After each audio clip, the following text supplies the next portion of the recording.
ada orang buat status kamu tersinggung, bukan postingannya yang salah, tetapi hatimu yang bermasalah. Kayak mesti nyindir aku. Artinya apa? Berangkat dari pola pikir. Saya kasih contoh yang lebih konkret. Kenapa kemudian dalam hadis suci Allah mengatakan ana inda dzanni abdi, aku sesuai dengan prasangka hambaku. Saya dulu nggak tahu bagaimana awal cerita Qasimah terbentuk. Saya yakin awal mula terbentuk pasti dari pola pikir. Kenapa harus membuat Qasimah? Betul ya Bu ya? Kenapa alasannya? Minimal menangkap peluang pasar. Oh, ini payu, gawe band isinya wedok kabeh. Kenapa? Karena kalau band isinya laki-laki itu banyak salahnya. Kalau cewek nggak pernah salah. Karena cewek memang ditakdirkan nggak pernah salah. Betul Bu? Karena cewek itu kalau disakiti nggak pernah lupa, kalau menyakiti nggak pernah ingat. Itu.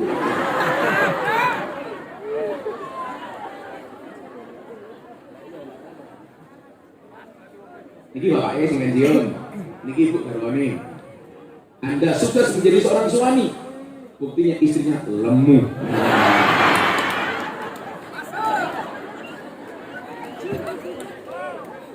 Jos.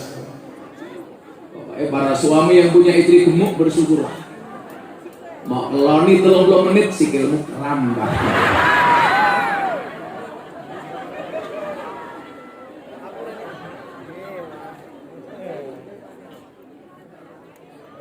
Terus istri yang gemuk itu lebih disukai daripada cewek yang seksi. Kenapa cewek gemuk lebih disukai daripada cewek yang seksi?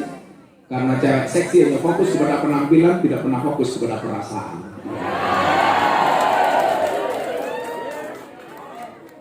Lah wong lanang sing laris kaya kula, seksi. Kuru.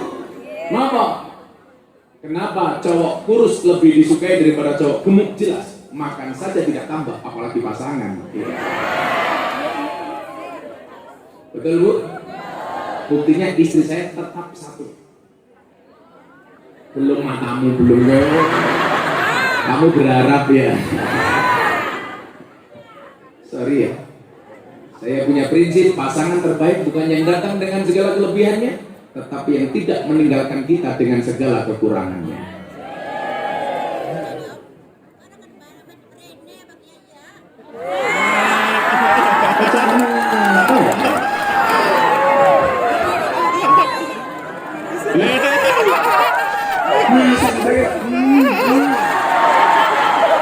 Kan aku zizi.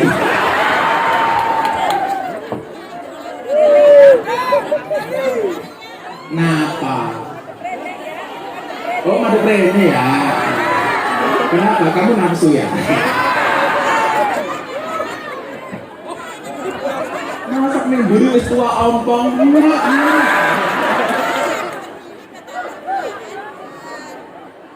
Iki mah arane pongli, omong-omongan brojol kai.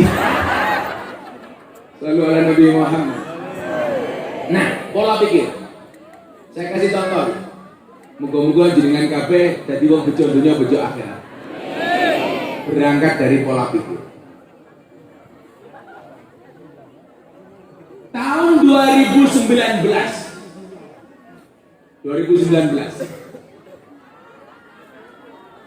Kenapa Bu? Agak geser bro, nutupi. Atau beri mohon, bapaknya udah beri, masih beri, jajan. Duk beri kamu, beri Pak Joko. Pak Joko punya es. Beri Pak Joko, beri kamu Pak Joko beri lagi. Moga beri.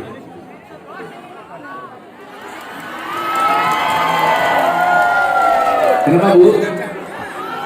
Inilah kategori rawan dikalahkan sama janda. Yang menjadi itu ya. Mau Gus Miftah duduk apa berdiri Bu? Itulah perempuan.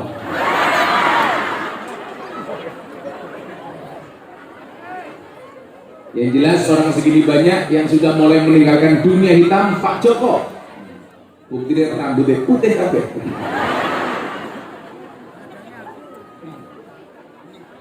Saya flashback cerita Bu. Mudah-mudahan cerita saya ini bisa menginspirasi Bapak Ibu semuanya. Amin. Tahun 2019, tepatnya bulan Oktober atau November, istri saya waktu itu divonis kena penyakit kanker.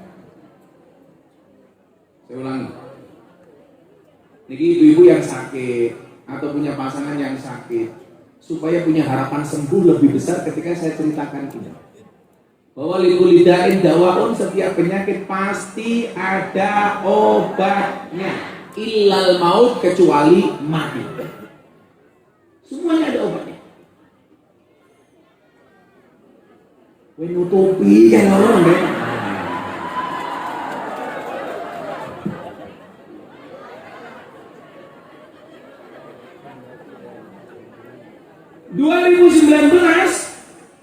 Istri saya divonis kanker.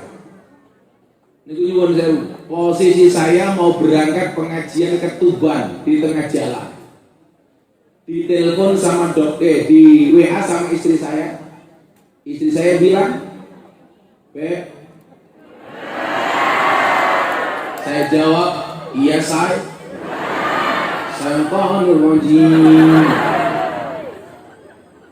Saya bilang, "Kenapa kamu ngasih emoticon nangis? What happened?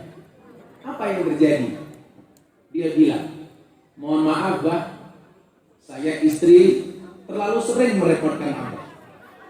Istri saya itu alhamdulillah dari awal pernikahan sampai sekarang ngomong nggak pernah kasar sama saya. Bosok.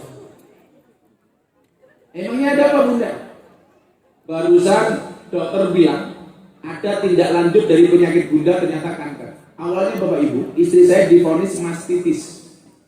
Mastitis itu pembengkakan sisa air ASI. Padahal anak saya dua-duanya mendapatkan ASI selama 2 tahun. Karena perintah Al-Quran, wal walidatu yurdina auladahunna haulaini kamilaini liman aroda ayyutim marrodoa. Nyusonin itu 2 tahun, iling-ilingan wong magelang. Yang nyusui 2 tahun dengan ASI saja, istri saya masih diuji oleh Allah dengan mastitis 2 tahun. Jangan sampai anakmu baru 3 bulan wis mau ganti susu kaleng. Padahal susu kaleng ini susu sapi. Alasannya macam-macam. Padahal anaknya diganti susu kaleng, mbok nih ke susu senam. Wah ya,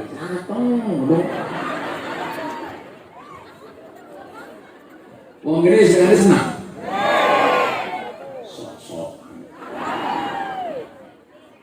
Oh biar sehat. Kamu sehat, badan kamu bagus untuk membahagiakan suamimu atau suami orang lain? Suami sendiri. Tapi buktinya kamu dandan cantik di dalam rumah apa di luar rumah?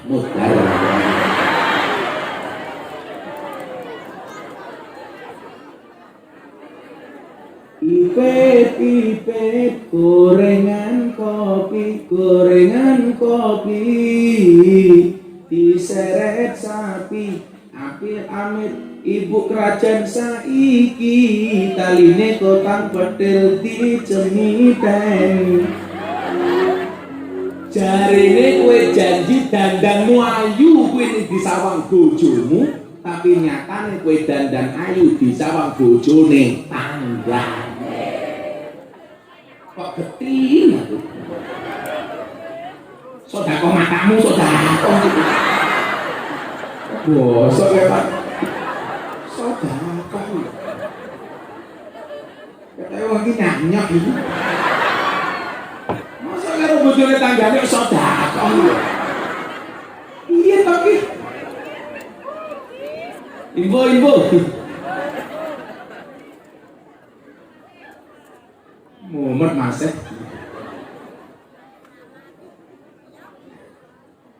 Saya ingatkan, yang 2 tahun ASI masih saja, masih mastitis. Apalagi yang makanya ibu bertahan, susui anakmu 2 tahun. Saya ingatkan 2 tahun. Nah, ketika istri saya divonis kanker, saya pulang ke rumah sakit. Semua jadwal ngaji saya pending. Waktu itu saya berdoa sholat tahajud sama Allah. Ya Allah, niki nyuwun saya.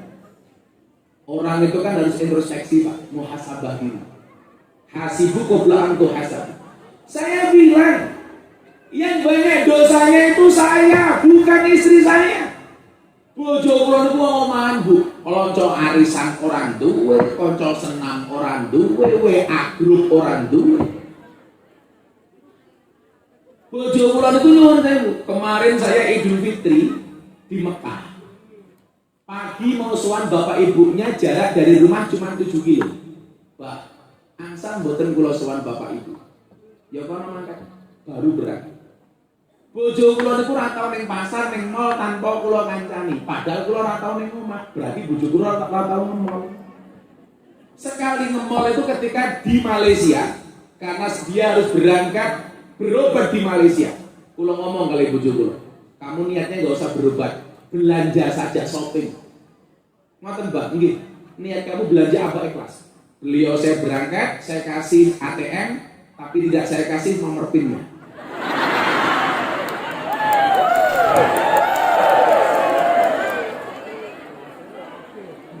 Meletre. Nah, kemudian apa yang terjadi? Dokter tanya sama saya, Gus, ini harus diputuskan secara cepat. Dioperasi atau bagaimana? Saya tanya sama istri saya, Bun, Bunda ngersake pripun? Kula nderek abah mau. Karena nggak pernah istri saya memutuskan apapun kecuali atas izin saya. Kula nderek abah mau. Saya bilang sama dokter, oke dioperasi. Bismillah. Saya bilang sama istri saya, jangankan hanya ini, nyawa pun hanya titipan Allah.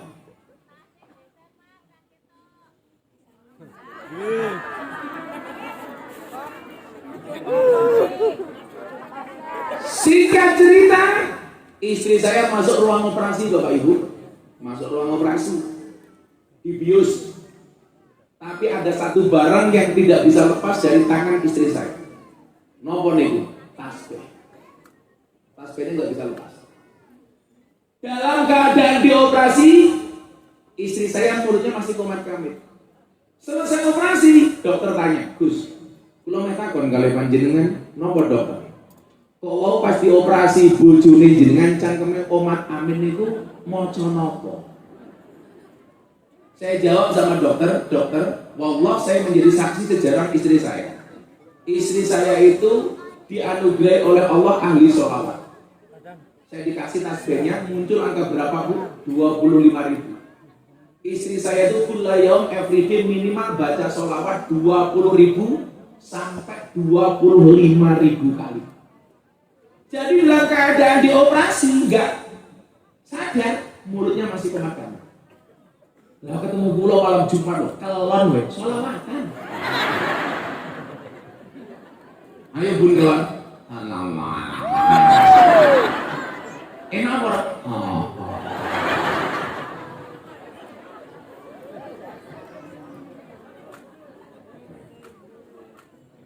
Singkat cerita Bu, selesai dioperasi itu kan butuh pengobatan lanjut, kemoterapi, ini itu.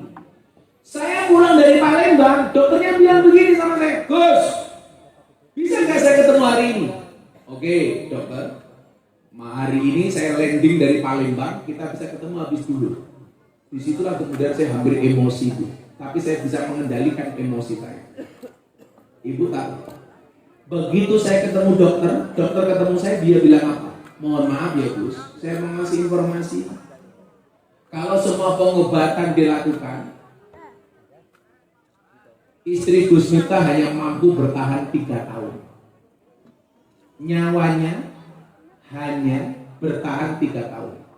Coba Bapak Ibu bayangkan, dalam keadaan saya capek roadshow Sumatera, saya ketemu dokter, istri saya divonis hidupnya tinggal 3 tahun. Waktu itu saya bilang, Kalau seandainya saya bukan orang terkenal, tak gebuki gitu dokter sampean. Loh, coba Anda suami, istri divonis sakit, kemudian divonis mati 3 tahun. Piye perasaanmu? Lah aja jelas, boleh ganti Gus mbahmu.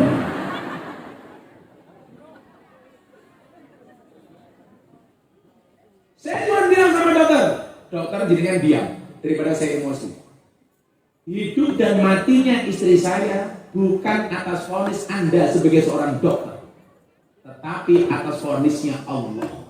Wa idza maritu fa huwa yasqin. Allah yang akan mengobati sakitnya istri saya. Dokter diam.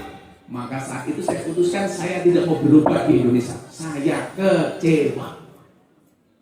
Saya tanya sama dia, ini untuk berobat butuh biaya berapa dokter? Sekitar 1,5 sampai 2 M. Lah Bu, suami kalau kemudian dikasih semangat, gak apa-apa Gus, ini pasti sembuh, pasti akan normal. Seorang suami cari uang nyaman Bu.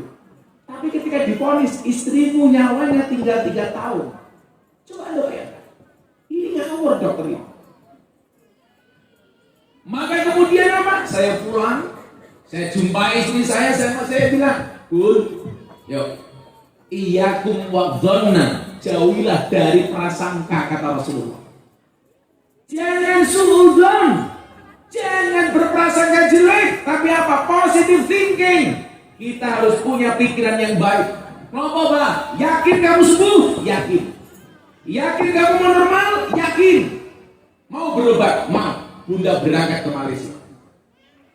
Saat itu saya evaluasi begini. Kebetulan malam minggu pahing, Sabtu lagi malam minggu pahing pengajian rutin di pondok. Saya bilang sama Allah, yang banyak dosanya itu saya. Saat itu kemudian apa? Allah kasih saya luar biasa Bu. Dalam waktu 2 tahun saya viral 2 kali. Tahun 2018 bulan Oktober viral saya kajian di klub malam di Bali. 2019 sebelum istri saya sakit viral lagi.